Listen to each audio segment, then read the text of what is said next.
আমাদের প্রার্থী মাননীয় হায়দার আলী মন্ডল মহাশয় হুমায়ুন কবির সাহেবকে মালা পরিয়ে বরণ করে নিচ্ছেন। হাততালি মারুন সকলে, করতালি। আর হুমায়ুন কবির সাহেব আমাদের প্রার্থী হায়দার আলী মন্ডল সাহেবকে মালা পরিয়ে বরণ করে নিচ্ছে। বহরমপুরের প্রার্থী আশিক ইকবাল সাহেব হুমায়ুন কবির সাহেবকে মালা পরিয়ে বরণ করে নিচ্ছে।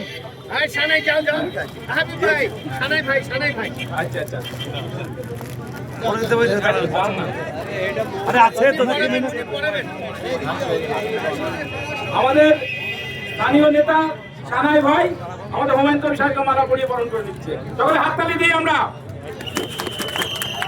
এবার হুমায়ুন কবির সাহেব দু চার কথা আপনাদের সামনে বলছেন। আসসালামু আলাইকুম। নালাদি বাজারে এখন 8:37 বাজছে। এই সময় কথা বলাটা উচিত না, কিন্তু এক প্রকার আপনাদের আবেগ, আপনাদের অপেক্ষা দীর্ঘ সময় ধরে, তাই দু চারটি কথা বলতেই হচ্ছে। বিষয়টা হচ্ছে যে আপনারা সবাই জানেন যে গত 23 এপ্রিল আমাদের 152টা সিটে নির্বাচন হয়ে গেছে, আর 142টা সিটে আগামী 29 এপ্রিল ভোট হবে। আপনাদের নদিয়ার এই 17টা সিট 142-এর মধ্যে আছে। তো আমি সকালবেলায় বর্ধমানের কেতুগ্রাম ঠিক 2:30টা পর্যন্ত কেতুগ্রামে ছিলাম। কেতুগ্রামের লাস্ট প্রান্তে খুঁটিসাঁকু থেকে আরো 10 কিলোমিটার ভেতরে, সেখান থেকে 2:30টায় বেরিয়ে সোজা গঙ্গাটিপুরি হয়ে কল্যাণপুর ঘাট পার হয়ে আমি পৌঁছেছি 5:30টায় তেহট্টতে। বেতায় থেকে আরো 15 কিলোমিটার ভেতরে তেহট্টতে একটা রোড শো ছিল। সেই রোড শো 6টা পর্যন্ত পারমিশন ছিল, কিন্তু এখানে লোকের এত আবেগ যে 7টা পর্যন্ত করতে হলো। তারপরেও ছাড়ছে না, প্রশাসন পারমিশন ছিল না। তারপরেও 7টায় ছেড়ে আমি 7টা থেকে ওখান থেকে সোজা আপনাদের বানিয়ার ভেতর দিয়ে দেবগ্রাম রেল ক্রস করে আপনাদের এখানে পৌঁছালাম। এরপরেও 2-3টে পকেটে যেতে হবে। তারপরে আবার কালীগঞ্জের কেচুমুদ্দিন ভাই শুনছে না, সে আবার দেবগ্রাম থেকে আসাচিয়ার ওখানে কোথায় নিয়ে যাবে। মুশকিল হচ্ছে আর আজকের দিন আর কালকে সকাল 6টা থেকে সন্ধ্যা 6টা অবধি এটাই প্রচার। তারপরে কিন্তু এই মাইকটাও ধরা যাবে না, এরকম সময়ও ধরা যাবে না, 6টার পরেই বন্ধ। আমি একটাই কথা বলবো, আমাদের হাত শক্তিশালী করার জন্য বাংলার বর্তমান যে পরিস্থিতি, এই পরিস্থিতিতে দাঁড়িয়ে বিজেপিকে ভোট দেওয়া আর তৃণমূলকে ভোট দেওয়া কিন্তু একই বিষয়। তারা আমাদেরকে বলছে আমরা নাকি বিজেপির বি টিম, তৃণমূল বলছে। আমি বলছি এই তৃণমূল নেত্রী অটল বিহারী বাজপেয়ীকে বাংলায় নিয়ে এসেছিল, তার নিজের কালীঘাটের বাড়িতে নিয়ে গিয়েছিল। তার মা গায়ত্রী ব্যানার্জিকে অটল বিহারী বাজপেয়ী ভারতবর্ষের 13 মাসের প্রধানমন্ত্রী, তখন তিনি পায়ে হাত দিয়ে প্রণাম করেছিলেন। সেই সময় মমতা ব্যানার্জি অটল বিহারী বাজপেয়ীর মন্ত্রিসভায় ছিলেন।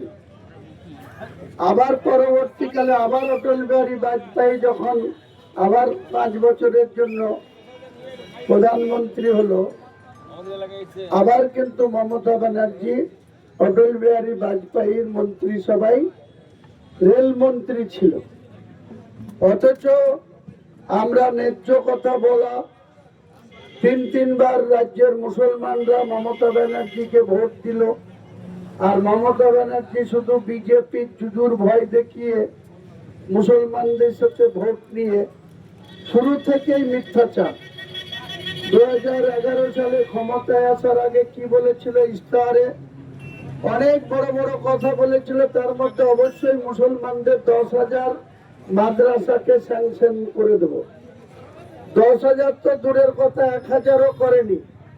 235টা, 338টা, কত হয়? 700 হয় না। সেটাও আবার পুরোপুরি স্যাংশন না, আনএডেড কথাটা লিখে রেখেছে।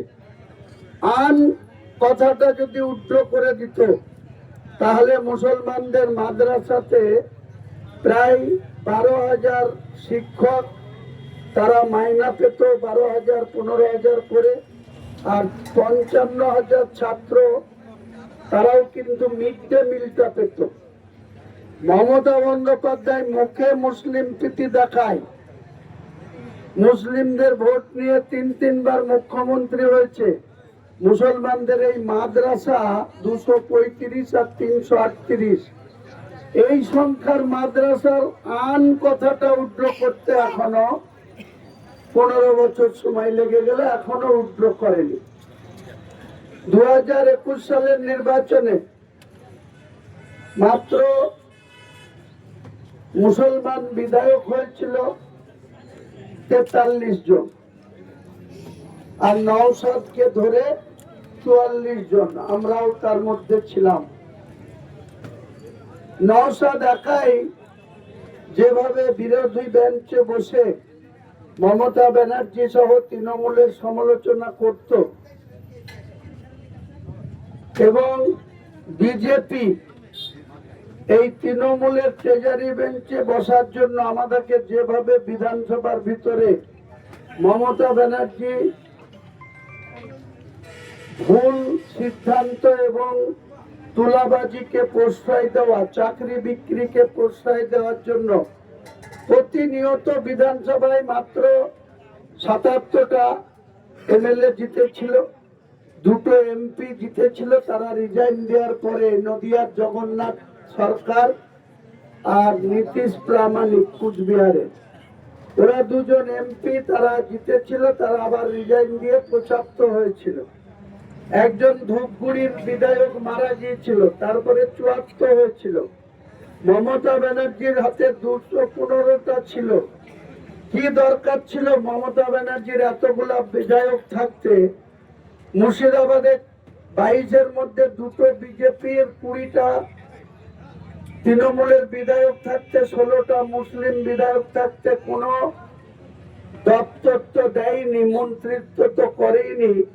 এমনকি বিভিন্ন কর্পোরেট সেক্টরের যে চেয়ারম্যান গুলা হয়, যার অনেক মন্ত্রীর মতোই ক্ষমতা থাকে, চাকরি বাকরি থেকে শুরু করে শিল্প অঞ্চল থেকে শুরু করে কর্মসংস্থানের অনেক কিছুতে যাদের ক্ষমতা থাকে, সেই চেয়ারম্যান গুলোও মুসলমানদের ভাগ্যে জুটেনি। করেছে কাদের? তার জেলা শাসকদের, নাহলে তার আরো আমলাদের। কিন্তু মুসলমানদের শুধু একটাই বিজয়, আমাকে ভোট দাও নাহলে বিজেপি এসে যাবে। বিজেপির জুজুর ভয় দেখিয়ে মুসলমানদের ভোট নিয়ে 3-3বার মুখ্যমন্ত্রী। আর আন কথাটা